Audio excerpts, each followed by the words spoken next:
evidently have quite a few people interested in intuition.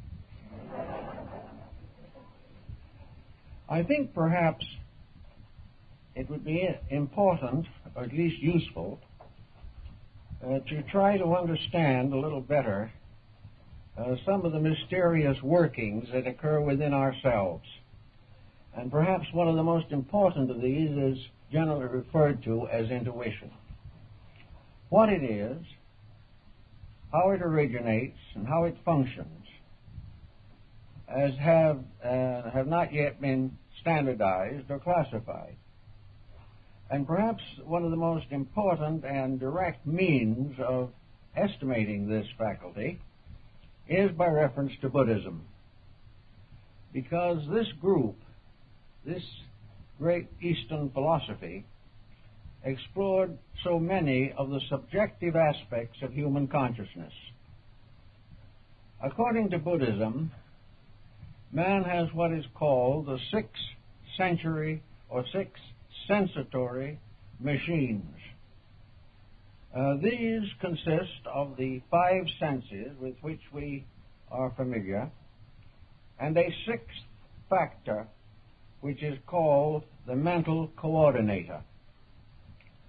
Now, the purpose of the mental coordinator is to compute the testimonies of the sensory perceptions. It further has to bring to bear upon all new evidence, all that is already available within the consciousness of the individual himself. This is almost a problem in modern computerization.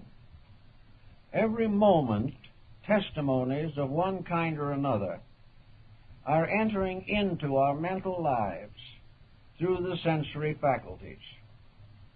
Of course, the most important of these faculties are the faculties of sight and hearing.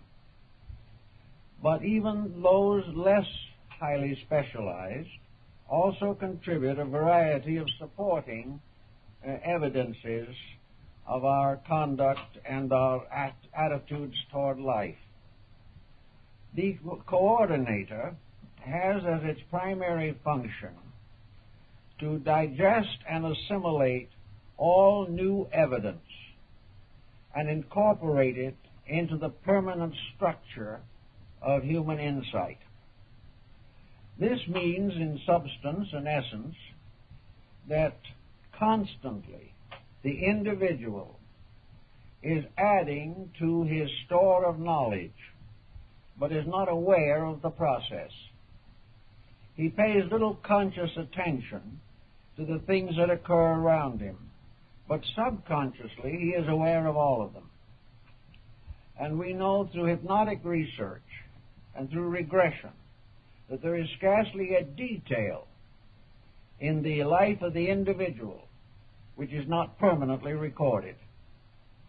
To the Buddhist, this record is due to the constant, precise function of the mental coordinator. This faculty takes control of all types of phenomena. It gives us a constant insight into everything that makes up our daily living. It also exercises a censorship. For when something occurs to us which is contrary to the basic structures of our nature, this difference, this inconsistency, is also listed. Today, especially, the environment is constantly bombarding us with material which is not essential, not useful, and even is dangerous or detrimental. This is also filtered out by the coordinator. And as a result of this, the individual learns not only what to do, but what not to do.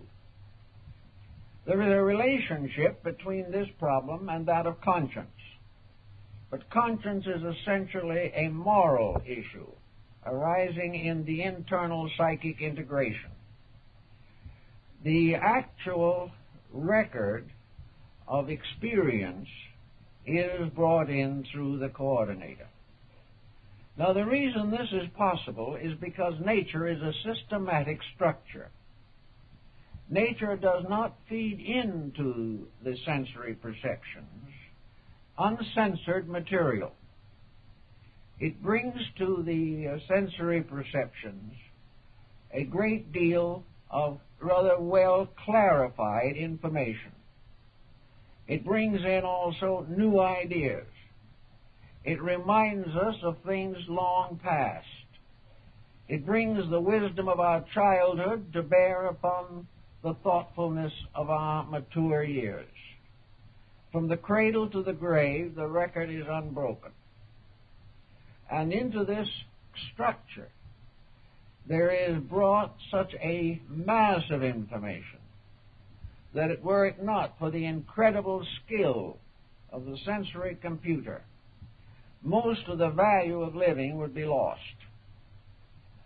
After the information has been brought in and classified and organized and censored by previous information, has been variously cleansed of errors, and has been supported by previous evidence that has been assembled, it then becomes available to us for the re-expression or the externalizing of our attitudes.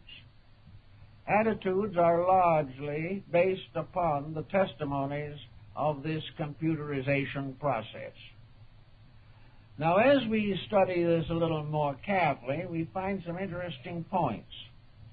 Namely, that nearly all information regarding to the material life of man originates in his environment.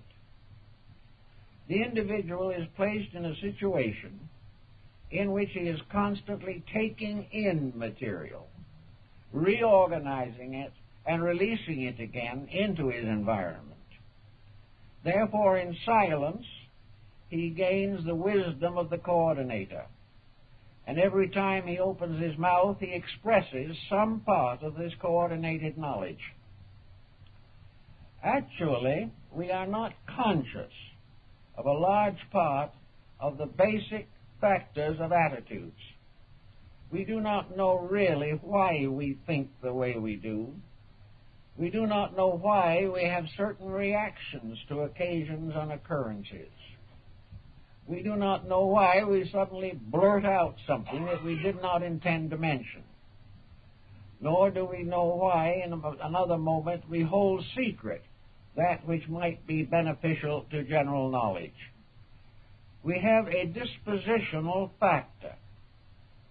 And this dispositional factor represents to a very great degree the workings of the conscious mind. The coordinator, however, goes behind the conscious mind. It goes back to the very root of intellection within ourselves. Therefore, it is quite possible for the individual living only upon the surface of his perceptions should be easily deluded, should misunderstand, and have poor judgments on a variety of matters. He is then, so to say, speaking off of the front of his mind, or thinking from that front. This thinking is also supported by the faculty perceptions. They not only testify to value, but in an undigested state, they bear witness to occurrences as they appear to be. It is only after the evidence is passed through the coordinator that its basic value is clearly determined. One of the reasons why we have so much trouble in our daily living is that we are unable to allow the coordinator to function properly. We are constantly interfering with it, or trying to. The interference is on the surface because we cannot get back into it. The interference arises from superficial thinking and undisciplined attitudes. The individual who is the hopeless victim of his own mental processes or is completely dominated by his emotional intensities, is not aware of the availability of any higher form of thinking. He is simply limited to the immediate. That which comes in goes out instantly. But the record that passes through the coordinator still continues to exist, but is not so quickly or easily accessible. If, therefore, we study people carefully, we realize that intuition is of many degrees and occurs variously in different age groups, is much more commonly found in the feminine than in the masculine temperament, and is perhaps very powerful in small children. This is due largely to the fact that the conscious mind has not interfered with the intuitional process, which has brought into play not only the evidence of the present existence, but to a large degree the balance of previous life patterns. This coordinator extends back through and into previous embodiments, because it is the reservoir of the complete accessible knowledge that the person has accumulated in his evolutionary process. This knowledge is not carried forward as simple incidents. It is carried forward in the form of general value, final conclusions, ultimate decisions as they arise in the processes of living. The intuitive person is most likely to be a person who is essentially mentally and emotionally honest. Intuition functions in spite of mental interference to some degree, but more clearly and completely where this mental interference is eliminated. Now, how do we eliminate the mental interferences that arise every day? How do we escape from false, superficial testimonies? The interval between the coordinator's function and that of the objective mind is greater than most people realize. The objective mind is simply arriving at a series of superficial conclusions on all subjects, whereas the coordinator brings out only a seasoned account. Now, the sensory perceptions have much more in them in the form of information than we first realize. But if we are constantly betraying the testimonies, if we fail to allow this coordinating process to function smoothly and directly, we are less intuitive. We are intuitive largely to the degree that we get out of the way of the computerizing process. If we constantly interfere with it, if we constantly go against its testimonies, if we constantly press our own personal attitudes against that which is best, we will have trouble. Now, intuition is most obviously available where there is less interference with the processes of learning. False learning betrays the coordinator, but does not attain a victory, because the coordinator sorts it out. But it can betray the conscious mind. It can lead the conscious mind into a variety of difficulties. One of the laws in nature which we cannot resist is the law of cause and effect. The computer works upon this basic fact all the time. Every cause has an effect. When we use the frontal thinking of the mind only, causes and effects are hopelessly confused, but they are never confused in the coordinator. Everything that we do has results and consequences. If we perform an action without any particular intellectual support, the results will be heterogeneous. Some will be good, some will be bad, some will be worthless. But other ways of approaching the problem indicate that within ourselves the coordinator already knows from its accumulated statistics almost exactly what the consequences will be of any action which we indulge in. The coordinator is prophetic, not because it has some mysterious faculty beyond comprehension, but because it is basically, essentially, and eternally honest. And honesty inevitably results in a kind of prophetic power. We see this around us in society. We are today faced with numerous examples of it. Thoughtful persons realize that the present dilemmas are largely due to our own making, that we are responsible for the conditions which affect us adversely. A few, 20, 25 years ago, proclaimed exactly what is happening now. They knew it was going to happen. They knew it had to happen under a world governed by immutable laws and facts. Those persons who saw more clearly are the ones who took advantage of the testimonies of the coordinator. They knew that these things had to happen. But the majority, using the frontal mind only, refused to accept the operation of cause and effect. They preferred to think in terms of luck, of providence, or of some strange intercession that was going to take care of everything, rather than to trust to the internal faculty which would have given them intuitive insight. They preferred to continue in their way, deny the obvious, and finally fall into the dilemma. So intuition, in one sense of the word, is simply a clear recognition of values.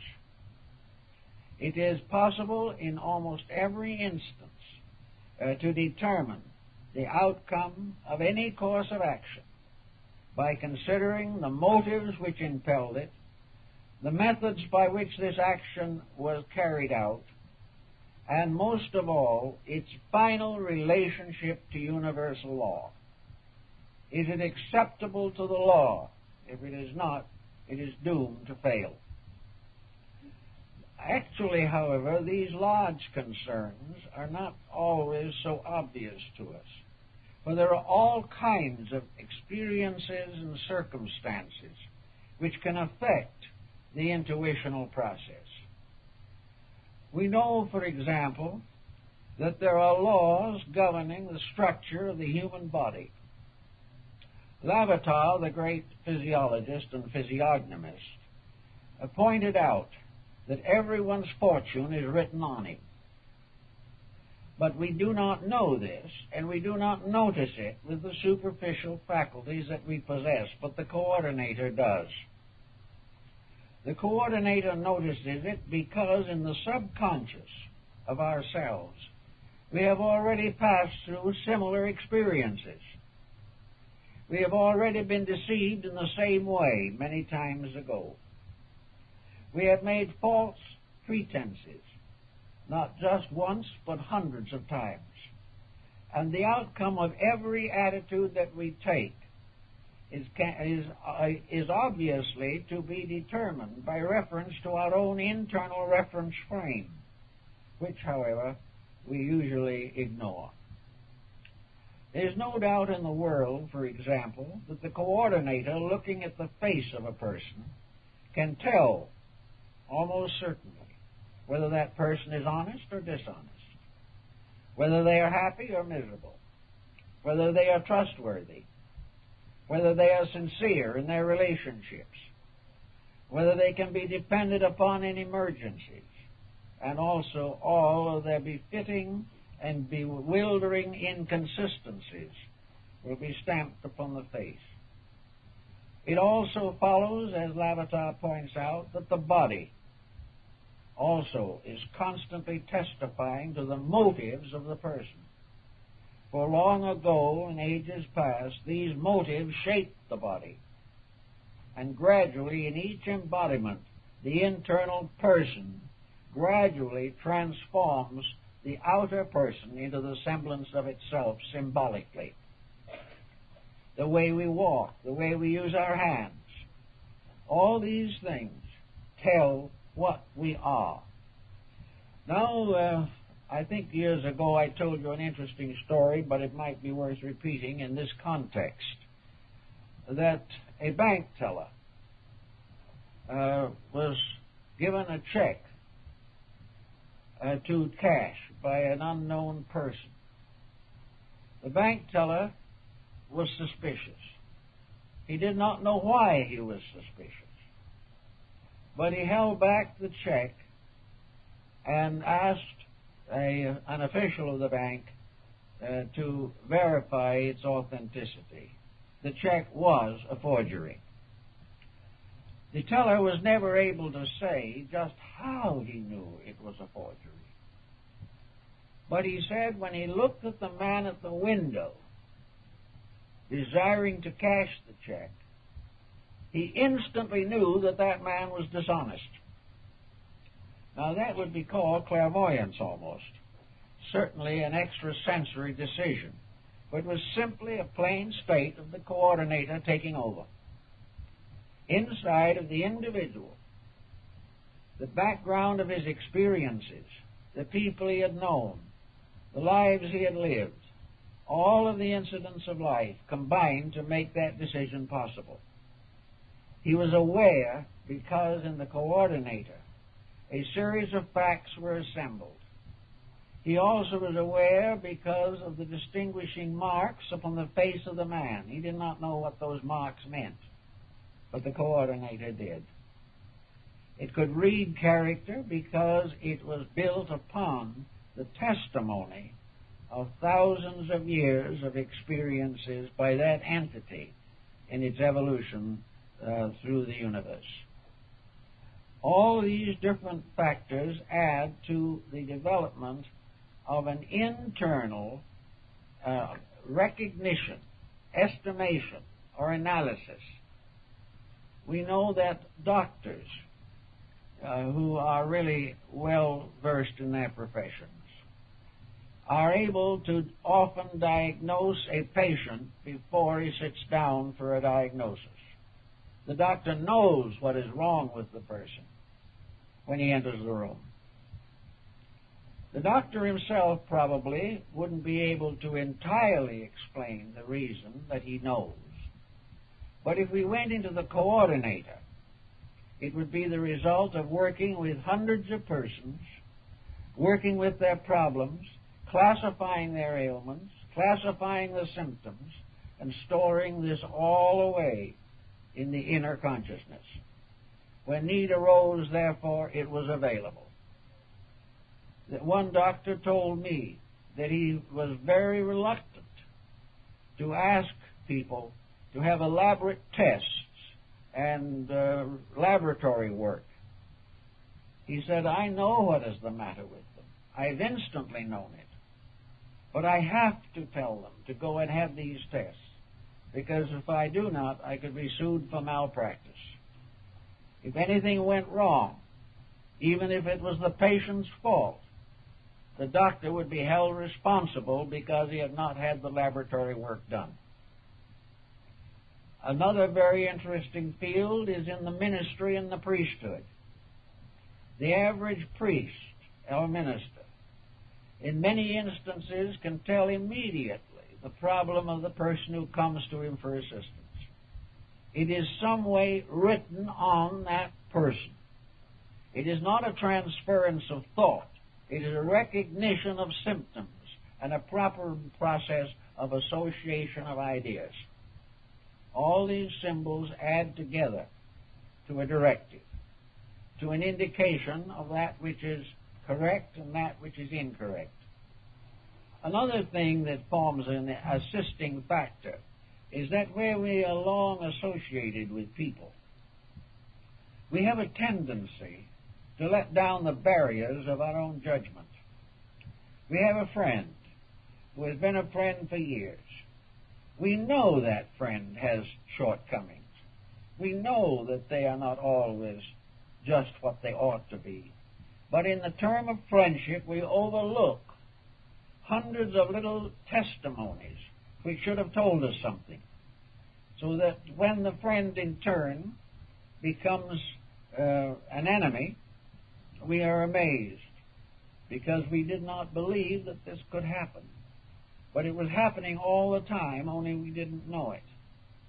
If we had the coordinator operating correctly for us, we would have stored up all this back information.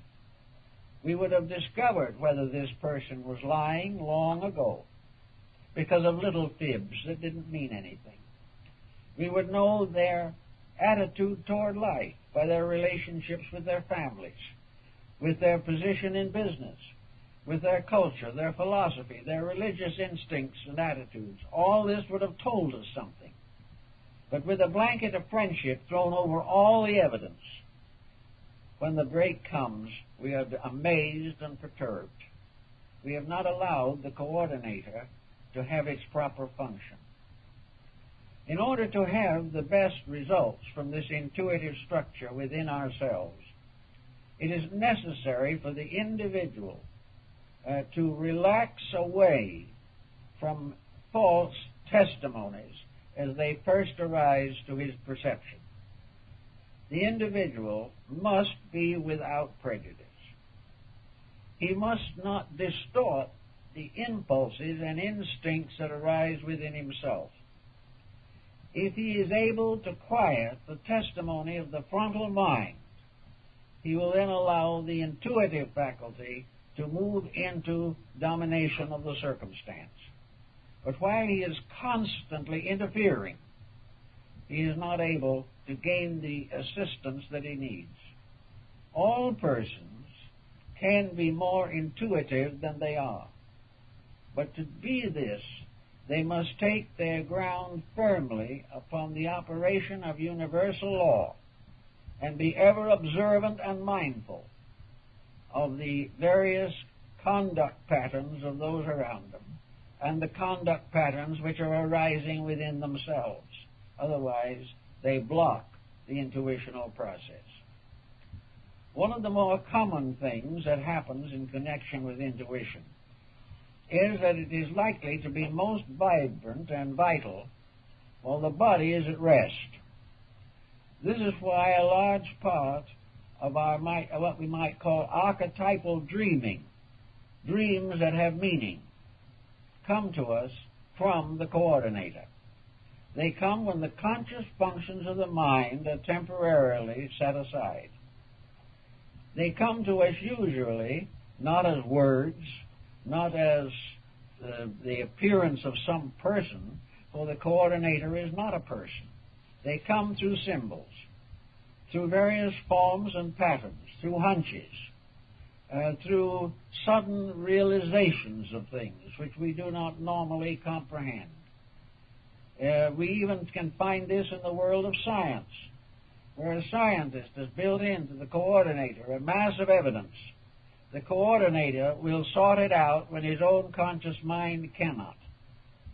And as a result of this, the scientist may wake some morning with the answer to the problem he has been working with for years, simply because in a moment of complete repose, the coordinator came through. We have all of this type of phenomenon constantly, and we pay very little conscious attention to it. But it can be very, very important. The problem of the intuitional recognition of circumstances and conditions. It can include, for example, an individual recognizing certain problems of his own health, but not able to diagnose them. He has a feeling that something is wrong. He has a feeling that his health is impaired, but he cannot put his finger on what is actually wrong. Here again, the coordinator is moving in to try to assist the individual. Now, behind all this, there might be a kind of moral issue involved. Perhaps this individual who doesn't feel good has for many years been violating the principles of law and health. He has been thinking badly, he has been eating badly. He has failed to take proper care of the body. This fact is listed in the coordinator, and the coordinator can tell him at any moment just about how long he can get away with the mistakes he is making. And if the man pays no attention to this warning, it becomes a prophecy, and he gradually succumbs because he has failed to remedy the situation in himself. The same thing happens in family life. Family relationships become brittle. And warnings come from the coordinator that unless attitudes and relationships are changed, the family will be destroyed. It will be broken up. Some are wise enough to try to do something about it. They are harmonizing with the coordinator, which is merely telling them the law relating to the subject. A law based on experience and dramatized and vitalized by ages of human testimony.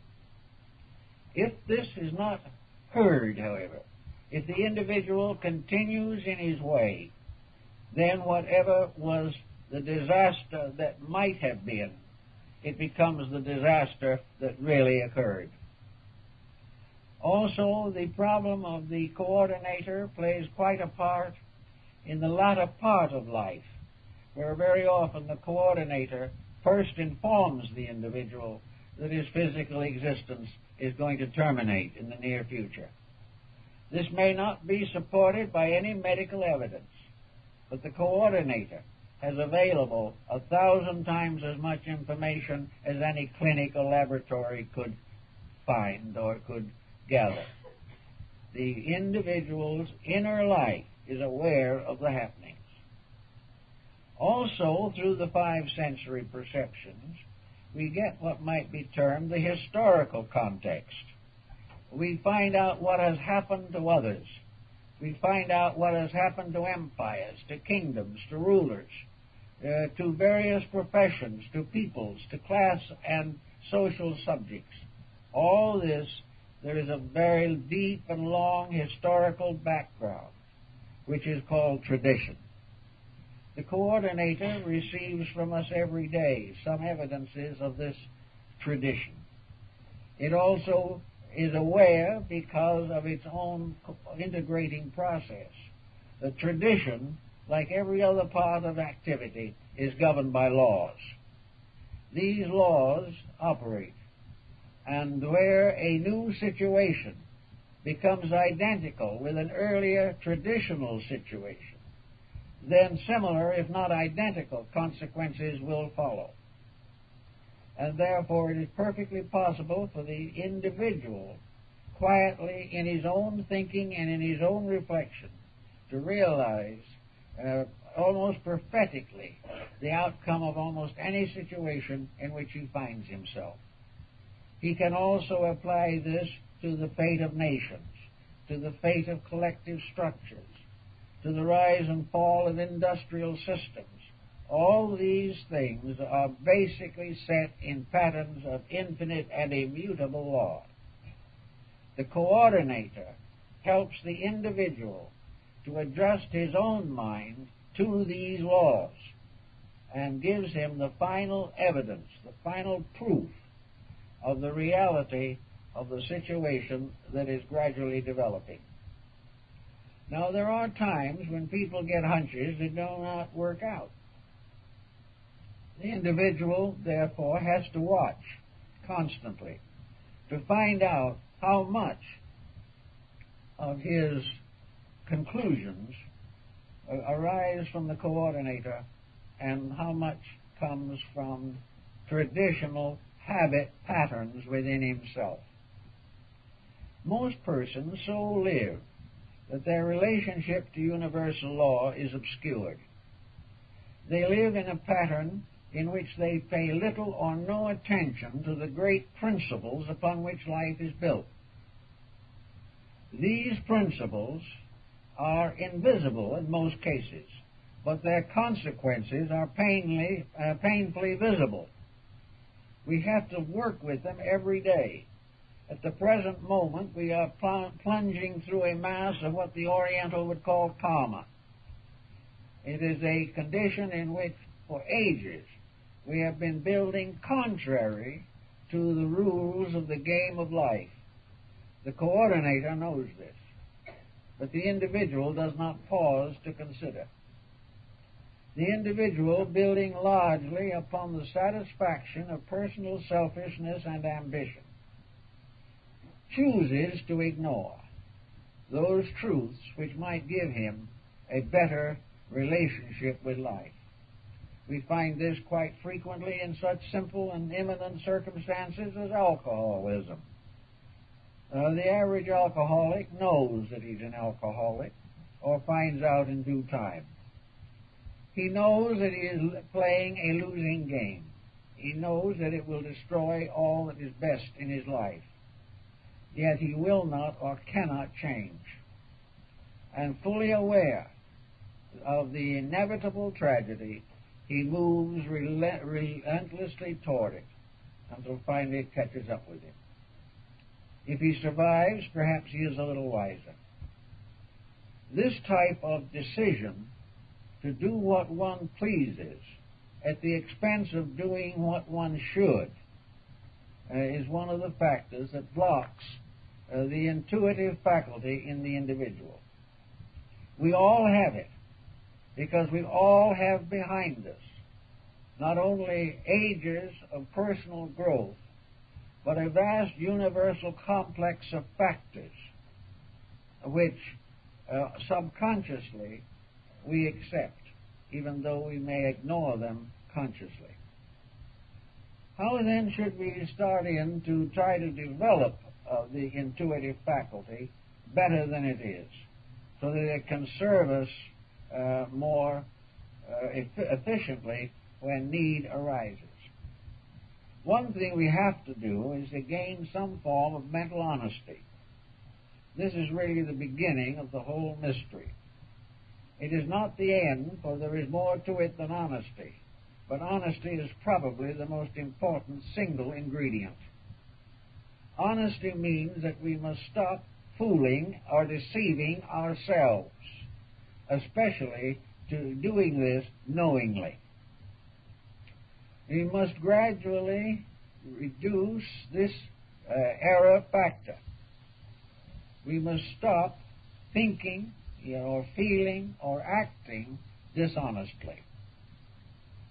Now, this is a very large order for most people. Many do not even realize that they are dishonest. They do not believe for a moment that their various prejudices have anything wrong with them. They have no realization that every day they are compromising principles in order to advance some personal desire. The individual wishes his own happiness first, but does most of his life working against this happiness by his conduct and his attitudes. Intuitive people are not always merely spiritual people, but many great mystics have been also extraordinarily wise in their internal visions. Very often the prophetic power is prominent in the lives of mystics. One of the reasons is that mysticism is a doctrine of humility. It is a doctrine in which the individual steps aside and allows the truth to live through him. Mysticism is a person in a very gentle, humble, kindly, unselfish relationship with life. The mystic expects to be a servant. He is a servant of truth, a servant of God, and a servant of his fellow men, regardless of his estates or dignities. It is then natural that the mystic, by having fewer false pressures upon his life, is able to release more of the internal computerization because he is not primarily concerned with personal advantage. He is not trying to gain something for himself. He is not trying to twist facts to support his own preferences. We have, for example, in problems such as we face right now in national election, here we have all kinds of issues being pressed and advanced and sustained and denied by the various candidates for public offices. We find also that too many of the voters are listening for that particular statement which would be of the greatest personal advantage to them. They are not thinking of the common good, but they are thinking of protecting what they have, even if it is at the expense of what they are. This common practice affects both public and private life. Most individuals regard it as proper to live this span of life to personal advantage as far as they can. Personal advantage is very often contrary to common good, and also contrary to the testimony of the computerizing factor. To escape this, or to at least outwit it in part, the individual must gradually release himself from attitudes which are not morally right. It's a matter of dishonesty in many instances. It's a matter of self-gratification in others. It is the advancement of career, the accumulation of wealth, and the desire to shine in society. These become the false reasons for life, while they dominate, and their voice is heard louder than the voice of the computer. Nothing much of advantage will be gained. The individual will live and pass on in the little pattern that he has created for himself. He will pass on, still striving for that which could never be his in this world or anywhere else. Realizing this, the intuitive person is very likely to be religious. He is very likely to be a person of prayer, of meditation, a person trying desperately, if necessary, to live according to a high code of personal relationships with life. He is trying to overcome the tendency to animosities. He is trying to transmute old hatreds and antagonisms. He is trying to reduce as far as he can the vanities in his own life. He's entitled to anything and everything that is proper for him. But if he wishes to become a better person, he must take advantage only of the better opportunities that arise. Otherwise, he will ultimately short-circuit his own life. If he can begin to reduce these artificial decisions that he makes simply on the basis of the sensory perceptions without coordination, if he will gradually learn to discriminate the laws behind action, he will begin to develop a stronger intuitional faculty. The law of cause and effect is the basis of all prophecy. It is the basis of all the anxieties that we feel.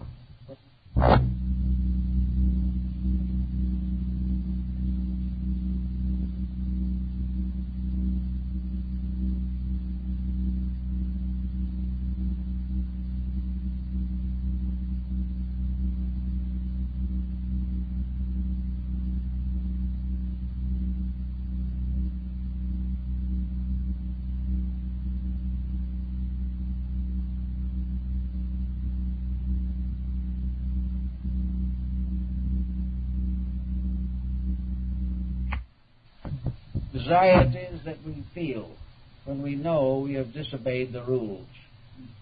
It also gives us a certain realization of sins of omission in which we are in trouble because we have failed to accept the responsibilities of life.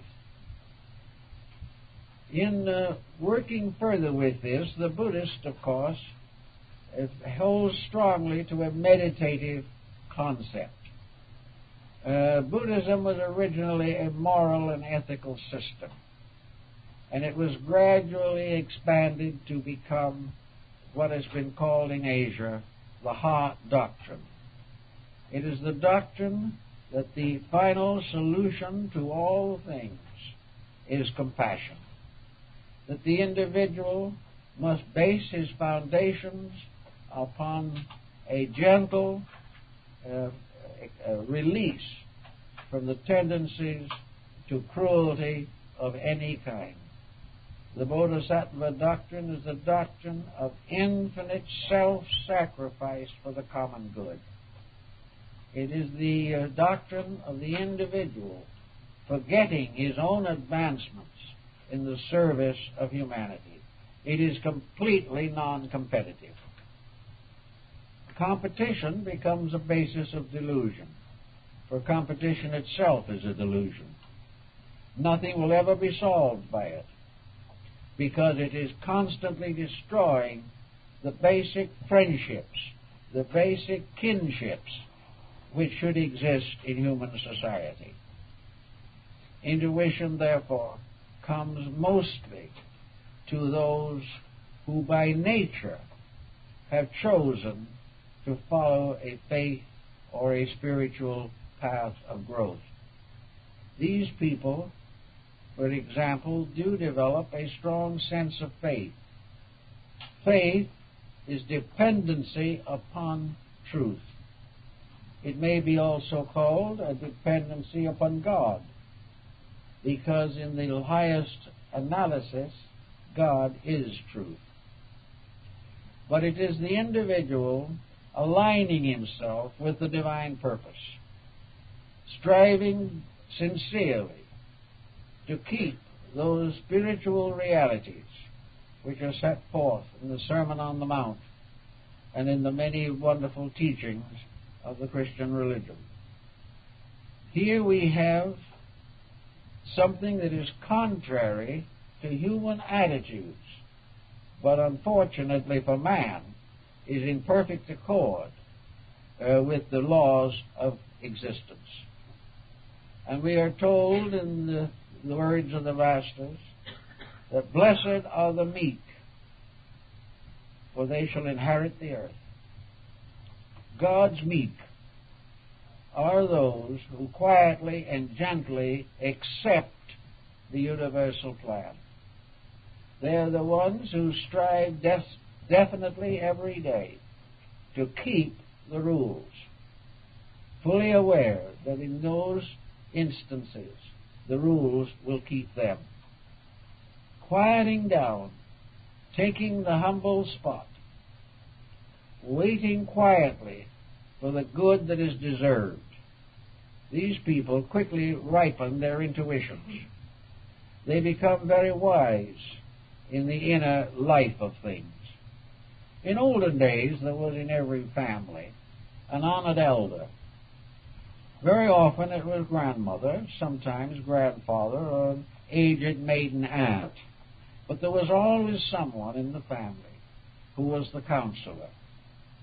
And when problems became difficult or situations were hard to bear, the elder was called upon to advise, to tell, to explain, to speak from the experience of long years that which is best in the present emergency. In man's compound constitution, this elder is the coordinator. It is that which speaks with the wisdom of ages against the foolishness of the moment, and points out those great strengths upon which survival depends. In our present generation, we have lost contact with most of the securities of the past. We have lost our ability to simply listen to the wisdom of the elders. The American Indian listened to the words of the olds and the truths. We listen mostly to superficial remarks made by those seldom qualified to speak at all. In other words, we have lost the counselor. We have lost the old teacher. We have lost Gunamons in the story of Parzival. We have lost the guide that would take us through the underworld of uncertainty, as in the story of Dante being led by Virgil through the underworld. We have lost the leadership and guidance of counsel. We are depending entirely now upon the contemporary pressure of events, and we regard anything that is not immediate as out of focus. We are not able to benefit even by the lessons of our own country. We are not able to benefit by the unhappiness in the lives of our own parents. We go on the same way. We cannot recognize that the parent in us, the old aunt and the grandmother in us, speaking with the wisdom of years, is the coordinator. It is that which out of the facts of living distills the pattern which each individual must follow. From this coordinator, the person can learn how he must change himself. He learns how he can expand and develop the potentials that he possesses. He learns how he can be more useful and serviceable to the causes of others around him. He learns better habits of living. He finds the mistake of decadent morality. He learns many, many things, not from old grandmother or grandfather, but from this ancient one within himself, the teacher, the wise one, the oracle, that mysterious power which, if it can be brought into our objective attention, has the answers to everything that we need to know. This is true on every level, social, individual, collective. For in this computerizing process, the individual is stripped of all of his superficial embellishments. He is stripped of all the various attitudes. He is forced in himself to see himself, to know himself, and to act in accordance with the needs of himself. There is no concealment possible. There is no evasion. The facts are all there. But there are not too many who are able to face these facts. And there are not too many that even want to know that they exist. We want to go on our own way. Every civilization and culture of the world has brought forth its prophets. The prophets of the Old Testament, the patriarchs, the apostles, the world teachers, the great reformers, the great leaders. These persons were actually outstanding examples of the possibility of bringing the coordinator into objective manifestation. Wherever these prophets spoke in the Bible, we are told that they spoke upon the authority of God. The authority of God is the authority of truth. And the authority of truth arises from the individual's achievement of a basic factual existence within himself. Truth is, for each person, the truth of himself.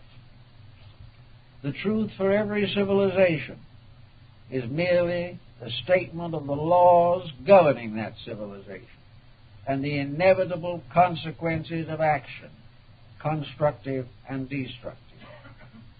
The prophets of the Scriptures warned the kings and the princes of the fall of their empires. They warned individuals of the sorrows and miseries of their personal corruptions. And many times these prophets were heavily punished by those who did not want to know the truth. And in ourselves, When an unhappy or unpleasant truth presents itself, we are apt to punish it rather than ourselves. We do not want to face these things. But until we face them, we cannot develop and perfect the instrument which we possess. This body is a magnificent instrument. It is far greater than we even suspect with all our researches and all our studies. It is something that man will never be able to equal by mechanical means. No matter how far he advances computerization, he can never achieve what is achieved within the person himself. For this computer in us is alive. It is not something that is merely machines and tapes and mathematical formulas. It is a living computerization of action. It is a living, constant expression of all of the needs and requirements of the person. It makes possible for him the complete reestablishment of his own life. But he has to call upon it. And many mystics, in their meditations, like Bamy or Eckhart, these mystics felt that God spoke to them, that in some mysterious way the Holy Spirit descended upon them. The Holy Spirit and this mysterious inner voice, this mysterious power which gave an accuracy to every thought and made every statement a revelation, was actually derived from this computerization process within human consciousness itself.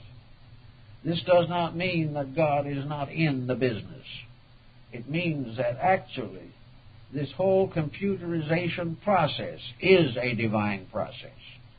It is a process not based upon materialism, but upon the exploration of the spiritual potential of the human being.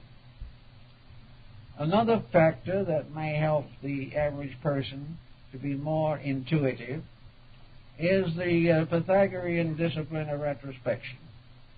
Here at the end of each day, the person sits down and studies his own day.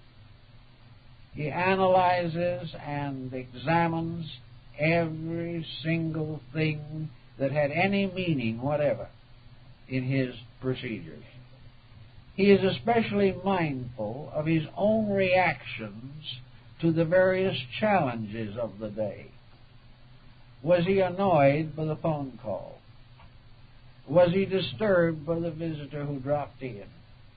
Was he unable to stand the prattle of the children? Did he have one or more problems that he had been wanting to take care of and he was interrupted? And in each case, what was his reaction?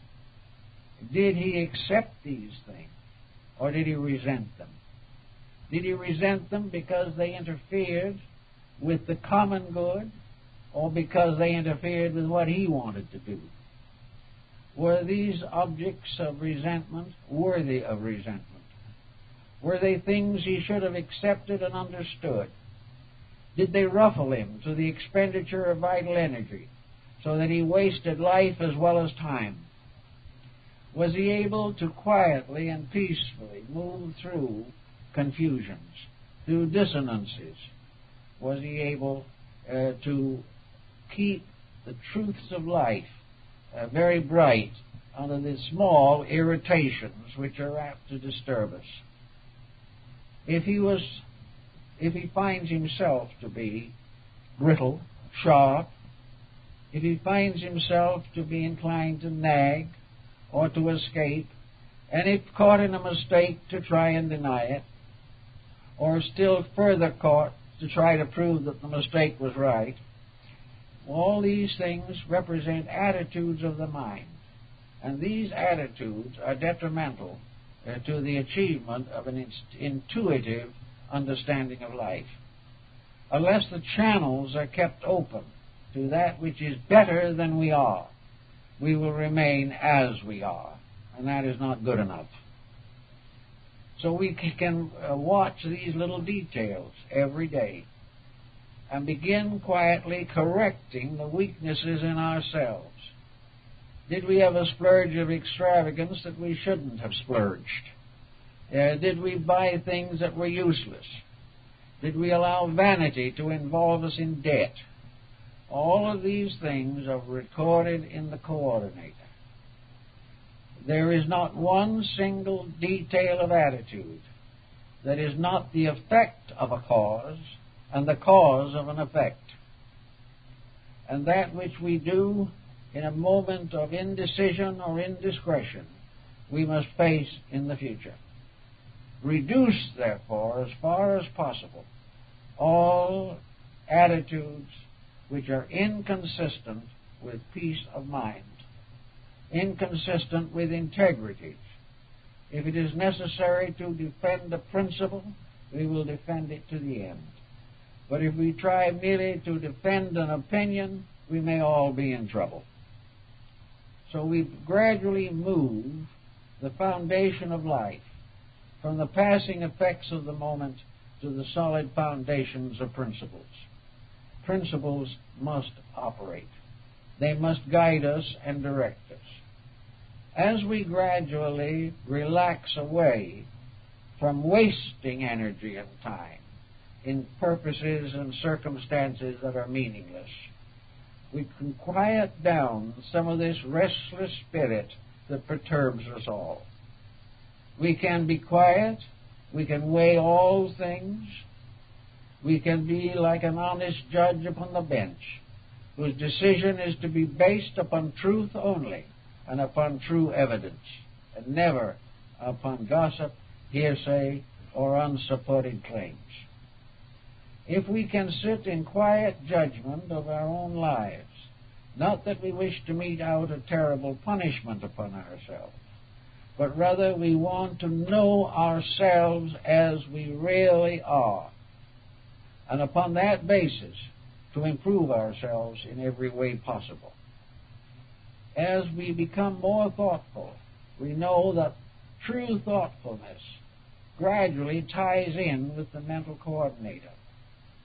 The more thoughtful we become, the more the coordinator works in our daily life. When we get rid of thoughtlessness, then the true type of thought can begin to operate. And the mental coordinator will enable us to plan our lives to the very end at any moment that we wish to do so. It can also show us why we are where we are and what we are today. It can gradually move us from a career of accidents to a career of purposed endeavors. Because as this coordinator operates, a light shines inside of us. It is this light within which truly breaks through to become what we would term intuition. It is the light of the truth in ourselves, garnered from the experiences of ourselves, regenerated by the dedications of ourselves. These are the factors that make it possible for the individual to have the experience of truth. Truth being the basic factor in the experience of intuition. Intuition is the revelation of the thing as it is, not the thing as we wish it was or hope it will be or afraid it can possibly become. All of this is part of illusion, but intuition is a light of certainty arising from the most perfect processes of computerization that the individual can imagine, far beyond. For it is all in the substance of life itself. It is not made of steel. It is not worked by a current passed through it. It is our part of our own eternal living organism. The mind is still the greatest mystery that man must face, because in all of his thinking he thinks away from himself and not towards the source of thinking in himself. He is unaware of how to build gradually mental competence. He has experiences, but he misjudges them. He goes through critical situations, but blames others for them. He faces general social disorders, but cannot mend his own defects. All these things block intuition, block clear vision of any kind. And under this benightedness, he drifts with the current of things from one disaster to another. If we can bring the coordinator into focus, we will discover that we are better people than we have ever known ourselves to be. We are also wiser. Ignorance is on the surface of things. Wisdom is innate. The illusions of matter annoy the five senses, but the sixth sensory coordinator cannot be deceived by them. The realities are always available within the individual. He cannot be finally taught entirely from the outside. He gains valuable evidence, but this evidence, passing through consciousness, makes itself available to him as a great code of conduct, a way of life, which leads to life everlasting. The mental coordinator, giving us this testimony, ensures us of the final achievement of any constructive end which we hope to attain. This coordinator goes with us. This coordinator will direct us in the infinite future as it directed us in the past. And gradually, the power of this coordinator is made manifest through its consequences. We have people around us sometimes that through a lifetime of association we have really learned to trust. There are people whom we know to be good. There are people whose every action and every conviction is worthy of our respect. These kind of people, to a certain degree, represent the powers or factors within ourselves. Our own inner imagination, our own inner emotions are essentially good. Our own natural thought processes are good, and they are reasonable. But because of lack of discrimination and discipline, we are not able to follow the dictates of true thinking. We use the mind as an instrument of selfishness when it should be the instrument of enlightenment. But the good friend in ourselves, the coordinator, is never going to cease to be a good friend. It will be a better friend life after life as we learn more about the laws of living. It will be with us until its work is completed. It will be a kind of guardian angel over us throughout all our existences. It is that thing within ourselves which cannot be destroyed, which cannot be perverted, which cannot be indefinitely ignored. Little by little, the inner takes victory over the external. Gradually, the sensory perceptions become the instruments to bear witness to the integrity of life, whereas now they principally reveal to us the inconsistencies of mortal activity. So the coordinator goes on to be with us until finally we develop an internal life in which the intuition of reality becomes part of our nature. Instead of being a faculty submerged, it will become gradually the guiding and dominating law of our existence, because the coordinator will finally take over, and in so doing will make it virtually impossible for the individual to make any very serious mistake. But in the meantime, while he is struggling, he is torn between his own moral integrities and the amoral society in which he lives. And each person has to kind of work this out for himself. He has to find his own values and stay with them. And the beginning of this is honesty, because until he is honest, he will not choose that which is honest. As long as he believes in compromise, he will compromise.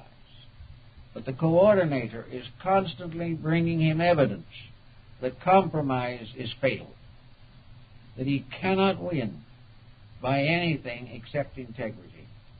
The only way he can abide in the grace of God is by obeying the will of God. And this will is represented through the laws of existence. If we keep these laws, then we worship correctly. It is not what we name the deity, but how we live according to its principles that becomes the vital and important factor. If then we want to really learn, if we want to try to develop this intuition, then we should devote at least some time, perhaps, to good reading, to study of those kind of texts which inspire us to live better lives. Not a type of text that has compromise built into it. Not a text which will cause us to assume that we are independent of the absolute responsibility of life. It should never read evasion literature of how to get out of doing what is right, or how to allow self-will to build a fortune for us. This is not the type, but serious and thoughtful things that inspire us more strongly, meditatively, to the expression of our integrities. One of the principles of the ancient oracles of Greece was that the gods always spoke in verse. Prose was the language of mortals, poetry the language of the immortals. And many very great works in poetry have tremendous moral and spiritual qualities, for in some mysterious way, poets are more often given to intuition than those in other more intellectual or scientific fields of endeavor. Poetry is a very good source of inspirational insights. Then, in our daily contact, we must try, as much as we can, to keep all of those rules which we are taught to be indispensable. One of the great rules is that the individual should avoid luxury. He should avoid things which bind him to the earth. He should avoid the process of building up a standard of living when he should be trying to build a standard of life. He should be moderate in all things. He should be interested in the common good. He should be neighborly and friendly. He should try to hold the confidence of his children. He should do everything possible in his own way to help others to live according to a code of personal integrity. By setting an example of this, and by sharing this wisdom with others, the individual also discovers that the more he gives of wisdom, the more he has. It is in giving good counsel, the individual, in forgetting himself, often releases intuition. I have noticed on many occasions that an individual comparatively uninformed, when asked to help, to advise a person in deep trouble, a very humble person will give advice that the greatest philosopher could not equal. Because in the state of very simple service and affection and friendship, we release ourselves from the tyranny of these personal attitudes. And when we are trying to help another, we probably help ourselves most of all, but we do not even know it.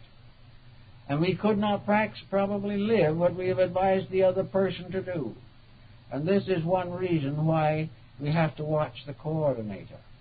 Because the moment we advise an individual to a certain course of life, we must ask ourselves whether or not we need the same advice. And if we do need it, perhaps it has come to us through this intuitional flash when we try to help someone else. Watch the intuitional releases as they come along. Whenever you feel a very definite sense that something is wrong, try to find out why. Try to find out what testimonies bear upon this matter. Do not blame other people, because we are all subject to law. And when another person breaks the law, that is his problem. When we break it, it is ours. When we both break it, it is war. And this has been our problem for many ages. So we try always, in simple, quiet, meditational ways, to visualize the integrities of life. We sense within our own depths this power that is forever building upon our experience. If that was not true, what good would the experience be? What value would life have unless it was a record of growing?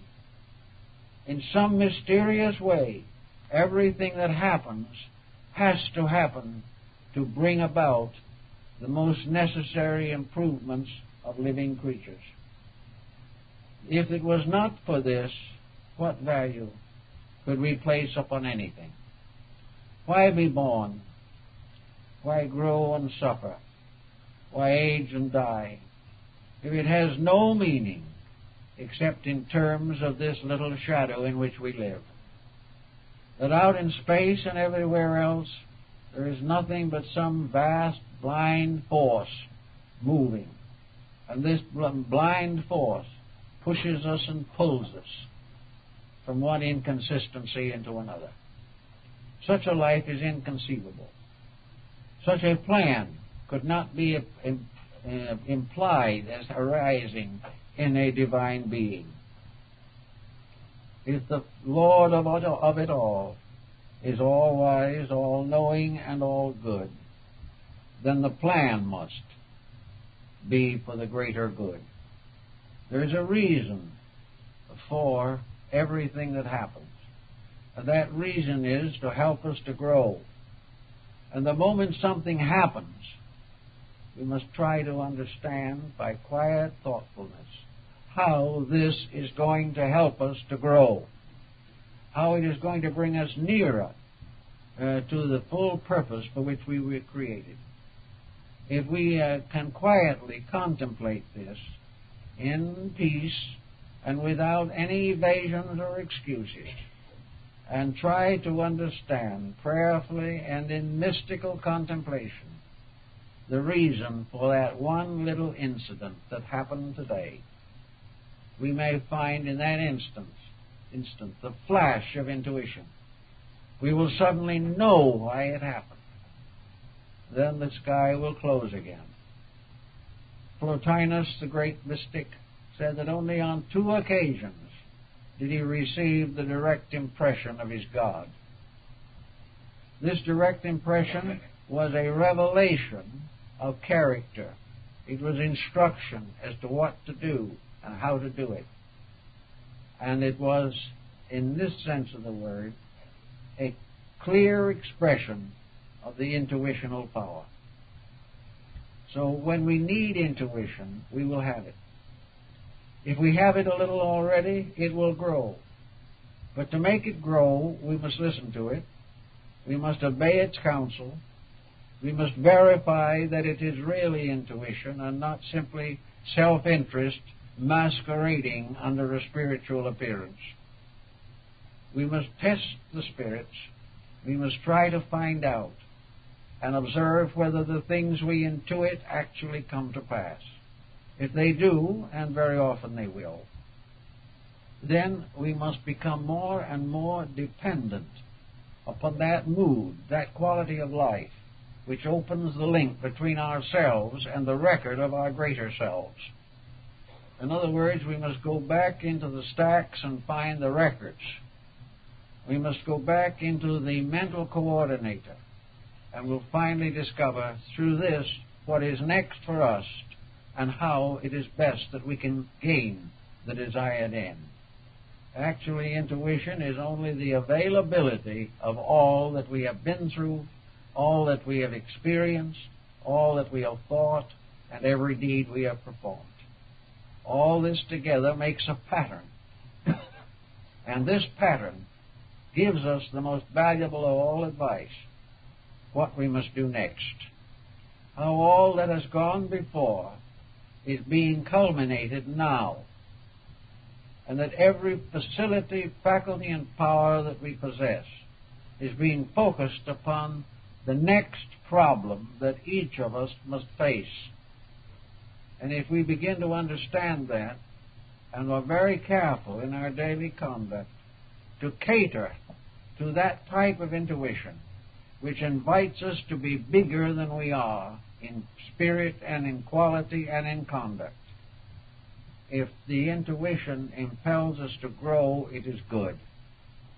If it attempts to tell us how to escape growth, then we must suspect that the mind has taken over and that the frontal thinking is obscuring the basic fact.